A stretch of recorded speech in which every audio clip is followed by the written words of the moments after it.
Generational trauma? Ano ba yun? Para malaman natin, lumipad ang team natin sa Boracay at Bacolod at nagtanong-tanong kami kung ano bang alam nila rito.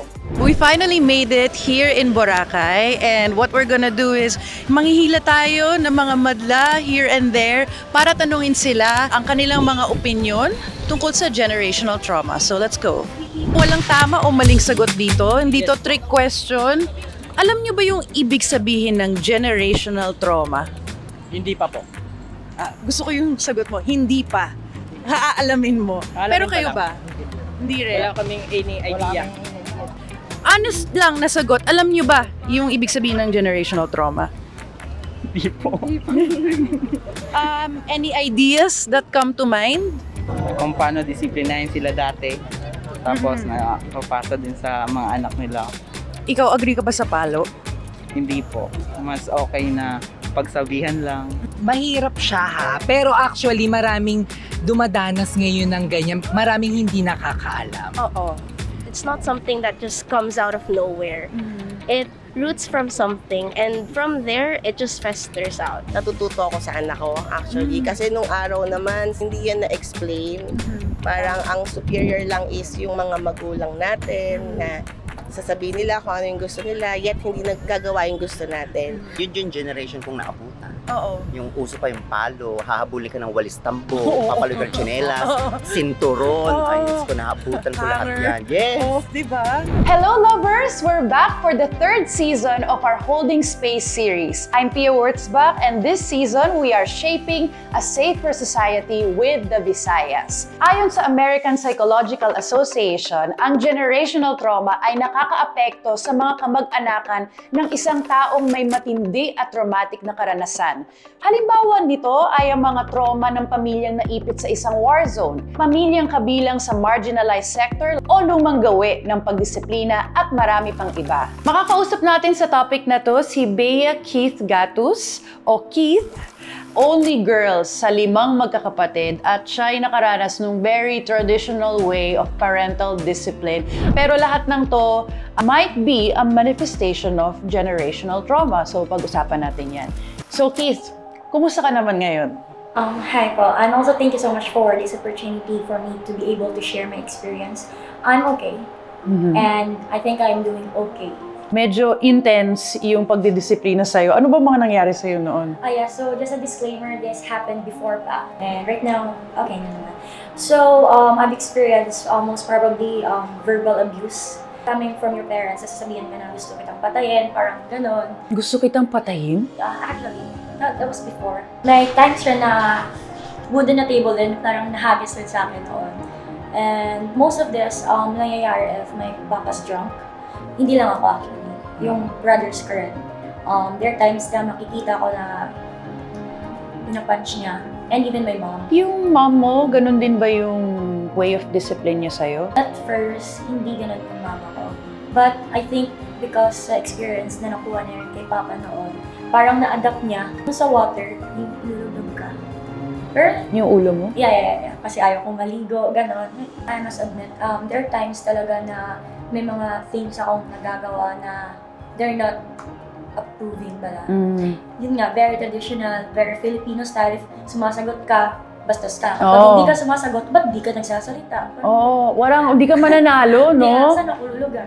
Pero relate ako sa ganyan. Kasi ako din, laki din ako sa palo. Nakukwento ba ng parents mo sa'yo kung paano sila lumaki? They would often say na mas malala pa yung naranasan namin noon. Pinapalunod kami, pinapalo na sa sako, nilulublog. Parang sa amin nila, dinadump rin yung frustrations from their experiences. Here in our country, we experienced World War II. That's a very traumatic event. So dun sa layer pa lang ng mga great-grandparents natin, na-traumatized sila. And they couldn't process what happened. And so they traumatized their kids, right? And their kids traumatized their kids. And here we are. By nature, trauma seeks to resolve itself either in healthy or unhealthy ways. So healthy ways, ideally, yun, pa-therapy, ganyan. Unhealthy ways, yun yung parang ipaproject mo onto others. So usually if you're a parent with unresolved trauma, sino yung others? It's the children. Kids who are traumatized have parents who are traumatized as well.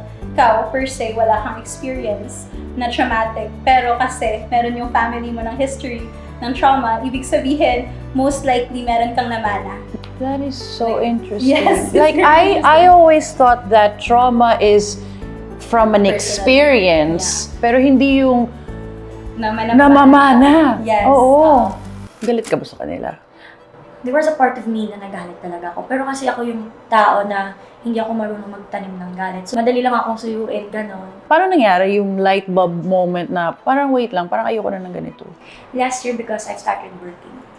Oh, okay. It came to a point na yung sagutan namin super lala, na pati yung mga brothers ko nakisali.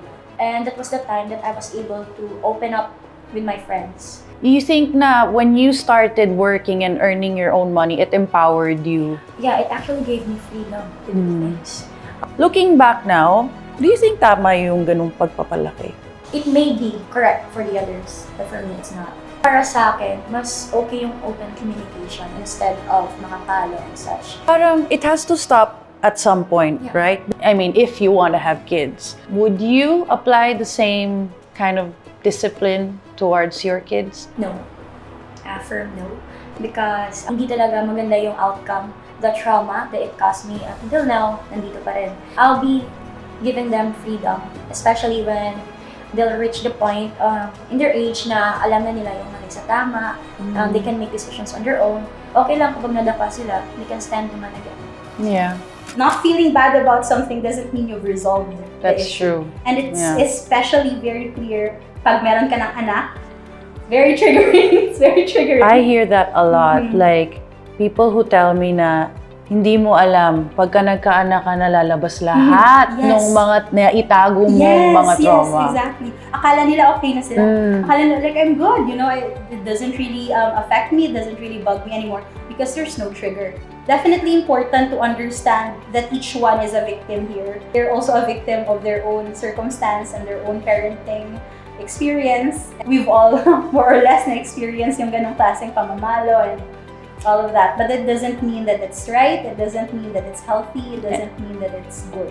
It doesn't mean that it has to keep going. Yeah, exactly. Ako, lumaki din ako sa Palo, actually. Very, very strict din yung mommy ko at lalo na single parent siya. Tapos dalawa kaming babae. When I was younger, or your age, I used to hate it so much. But when I got older, nawala yung hate na yun at na-realize ko na they are also a victim of how they were treated when they were kids. Wala namang guidebook kung paano maging magulang. The only thing that they can look back on is their own experience when they were kids. We love our parents. We do, but we don't want to put them in a bad light, but we also don't agree with some things that happen. Ang mga panahon nila, wala namang mga therapy, walang ganitong mga klaseng awareness. Hindi klaro yung consequences ng the way they discipline us. But I hope that sa generation natin, we are knowledgeable and equipped enough to stop that traumatic cycle. What would be your message to your younger self? Gusto ko lang sabihin na proud ako sa kanya. Kasi nakarating ako sa point na ganito, na even with those experiences na nangyari noon, I was still able to stand up and rebuild myself. So you turned something that is traumatic into a strength.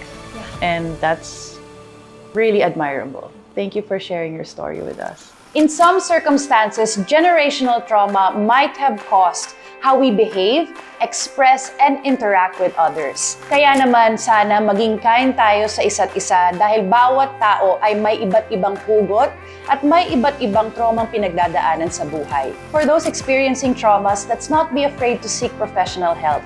See you again for our next episode. Pag-uusapan natin ang bullying. Muli, ako po si Pia Wurzbach at nagsasabing, Holding Space will always be here for you to inspire a safer society around the Philippines. Take care, everyone!